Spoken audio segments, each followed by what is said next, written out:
అందరికీ నమస్కారం అండి. ఈనాటి నా దిల్సే విత్ మీ అంజలిలో ఈరోజు చిలుకూరు బాలాజీ టెంపుల్కి వచ్చేసాం.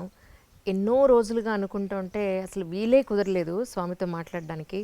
డాక్టర్ రంగరాజన్ గారు is with us right now. ముందైతే సార్ వెల్కమ్ సుప్రదం సార్. నమస్కారం అండి. నమస్తే అమ్మా. చాలా సంతోషం మిమ్మల్ని చూడడం, కలవడం. ఎప్పటి నుంచి అనుకుంటుంటే ఈ రోజుకి తీరింది మనకి యాక్చువల్లీ.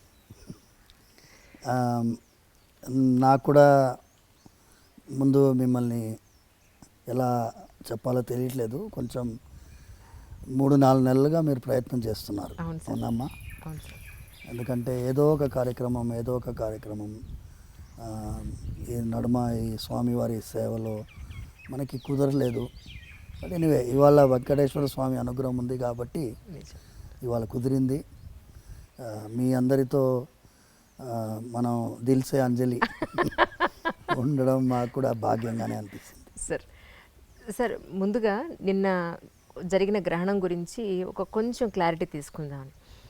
గ్రహణం అని అనగానే సూర్యగ్రహణమైనా చంద్రగ్రహణమైనా మన ఇంట్లో పచ్చళ్ళు లేదా ఆహార పదార్థాలు ఏమన్నా వాటి మీద ఒక గరిక వేసి పెట్టి ఉంచడం అనేది ఎన్నో సంవత్సరాల నుంచి జరుగుతోంది.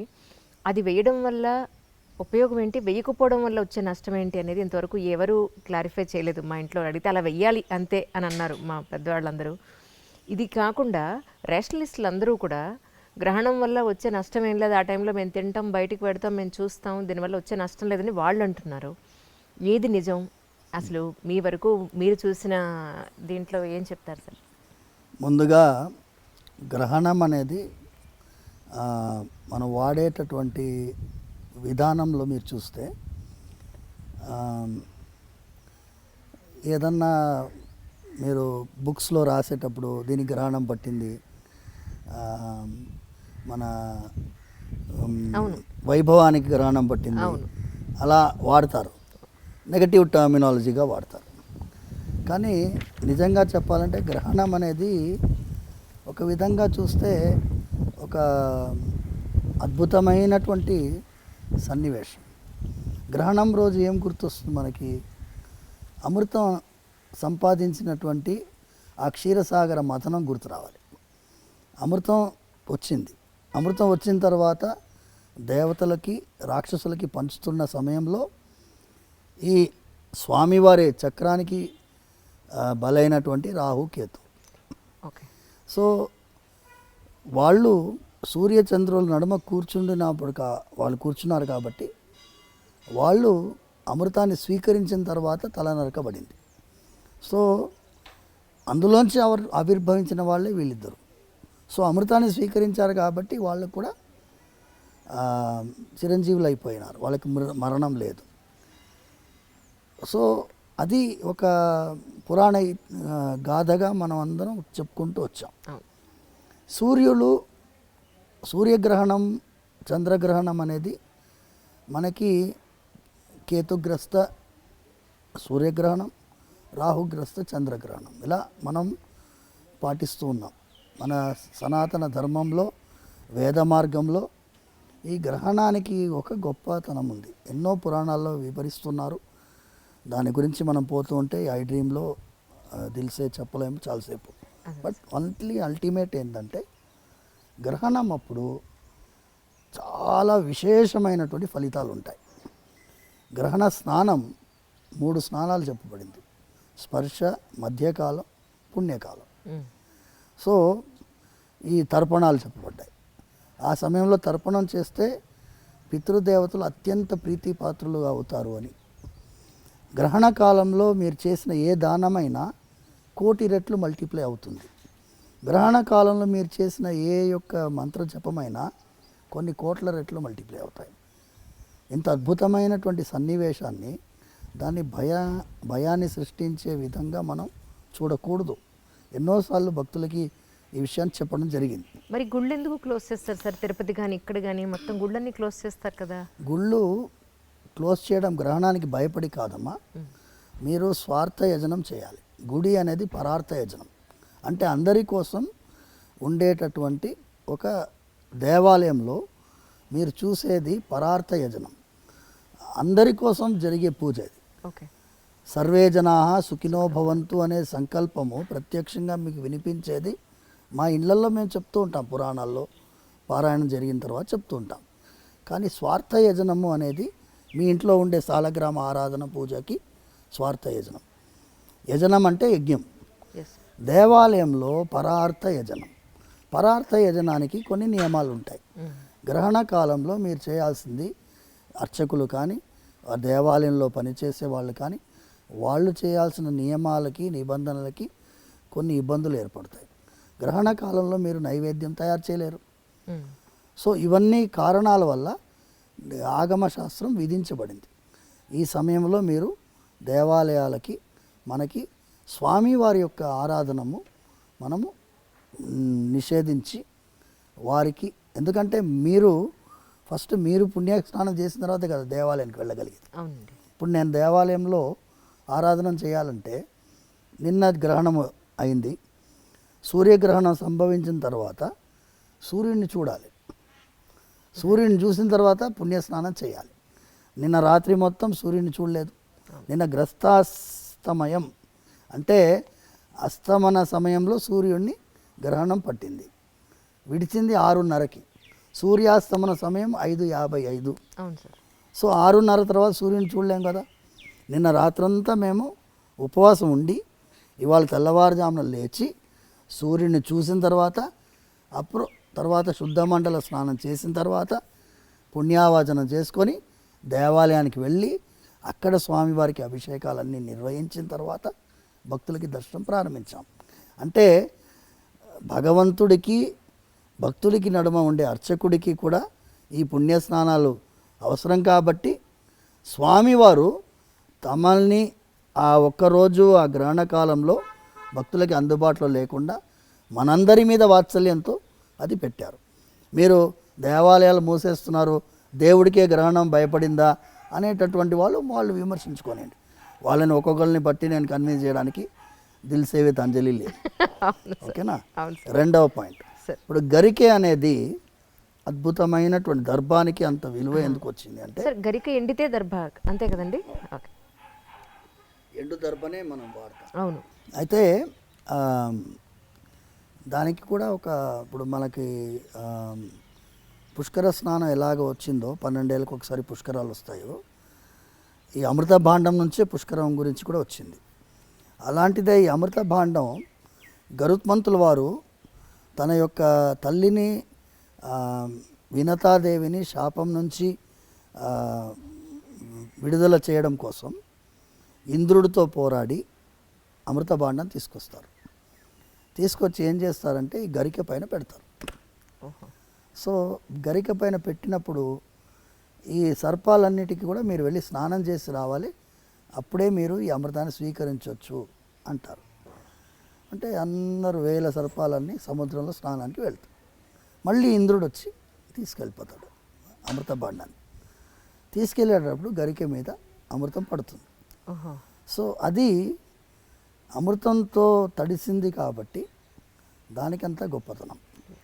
సో అది గరికె తడిసిన తర్వాత ఈ సర్పాలన్నీ ఏం చేస్తాయి, వచ్చి ఆ గరికెని నాకితే సర్పం యొక్క నాలుక రెండుగా చీలిపోతుంది.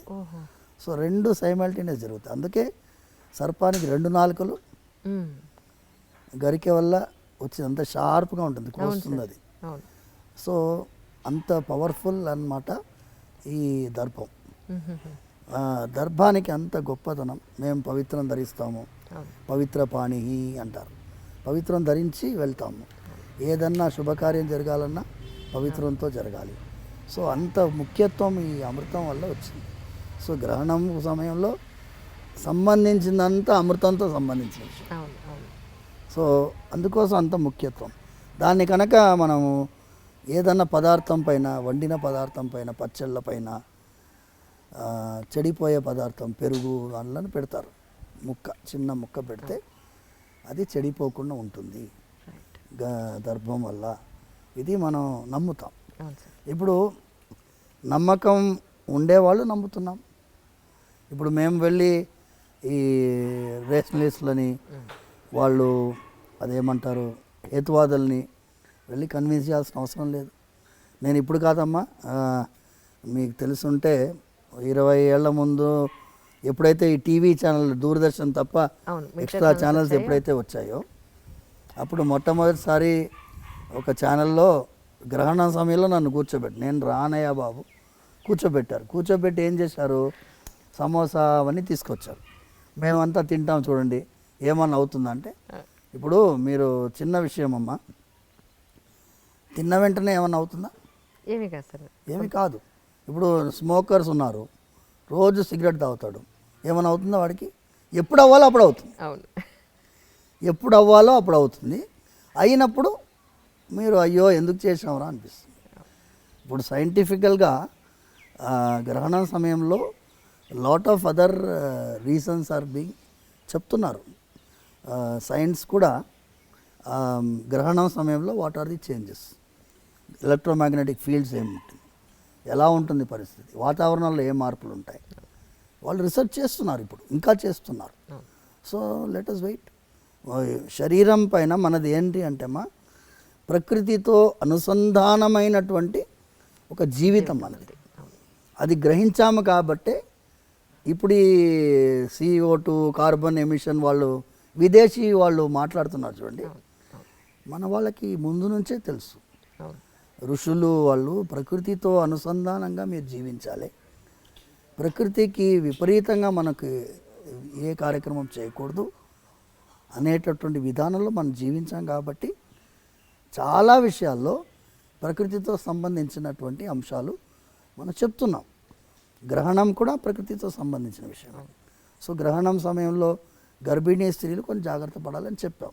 అది మూఢనమ్మకం, అది ఇది అన్నారు.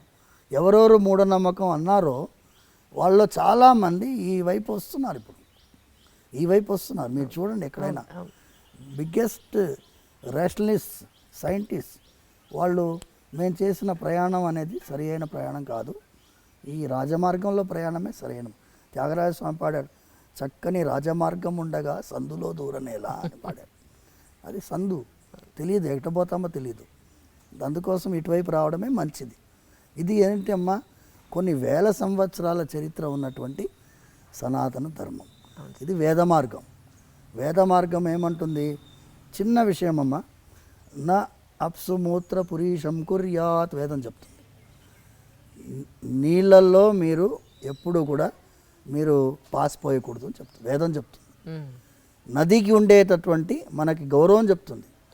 నదీ స్నానానికి వెళ్ళినప్పుడు మీరు సోప్ కూడా రాసుకోకూడదు అంటుంది. ఇక్కడ సోప్ రాసుకొని నదిలో స్నానం చేయకూడదు. నదీ స్నానం చేసి వచ్చి మీరు ఇంట్లో సోప్ రాసుకొని స్నానం చేసుకోవచ్చు. నదీ స్నానానికి ఈ కెమికల్స్ పూసుకొని స్నానం చేయకూడదని శాస్త్రం చెప్తుంది. అంటే ప్రకృతిని గౌరవించి, ప్రకృతిని గుర్తించి, ఒక తల్లిలాగా మనం నదిని భావించినటువంటి వాళ్ళం. ఎవరికైనా నచ్చకపోవచ్చు. న్యూజిలాండ్లో పోయిన ఏడాదికి ముందేడాది they have declared a river as a living being. అవును, సుప్రీంకోర్టు తీర్పు న్యూజిలాండ్లో. వాళ్ళు మా 70 సంవత్సరాల పోరాటం అన్నారు, కొంతమంది 300 సంవత్సరాల పోరాటం అన్నారు. నదిని ఒక జీవిగా గుర్తించి, లివింగ్ బీయింగ్గా గుర్తించి తీర్పిచ్చారు.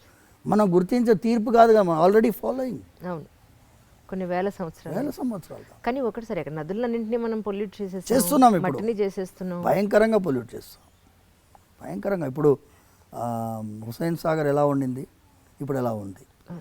ఏ చెరువన్నా తీసుకోండి, ముందు ఎలా ఉండింది, 50 ఏళ్ల ముందు ఎలా ఉండింది, ఇప్పుడు ఎలా ఉంది? అంటే మనం డెవలప్డ్ అనుకుంటున్నాం, కానీ డెవలప్మెంట్ అంటే ఏంటి? చెరువులో బిల్డింగ్ కట్టడం కాదు. ఇప్పుడు ఎన్నో ఇళ్లలో నీళ్ళు వచ్చినాయి వర్షాకాలంలో. ఎందుకు? లేఅవుట్ బ్రహ్మాండంగా వేశారు, బిల్డింగ్లు బాగా కట్టారు. ఎక్కడ కట్టారు? చెరువులో. నదీ ప్రవాహంలో నది ఆనుకొని బిల్డింగ్ కట్టాం. నదీ ప్రవాహం ఇంతే ఉంటుంది చెప్పలేం కదా. ఫుల్ ట్యాంక్ లెవెల్ అని ఒకటి ఉంటుంది, FTL అంటారు దాన్ని. FTL అంటే చాలా వరద వచ్చినప్పుడు ఎంతవరకు నిండుతుందో అంతవరకు. కానీ FTL ఏం చేస్తారు వాళ్ళు? ఆ ఇటుక రాయిని తీసి ముందుకు జరిపి ఇదే FTL అని చెప్పి ఇంత ఎంక్రోచ్ చేసుకుంటారు. అలా జరుగుతుంది. సో వాళ్ళకి మన గురించి మాట్లాడే అధికారము లేదు, అర్హత కూడా లేదు. అందుకోసం వాళ్ళకి మనం సమాధానం చెప్పాల్సిన అవసరం కూడా లేదు.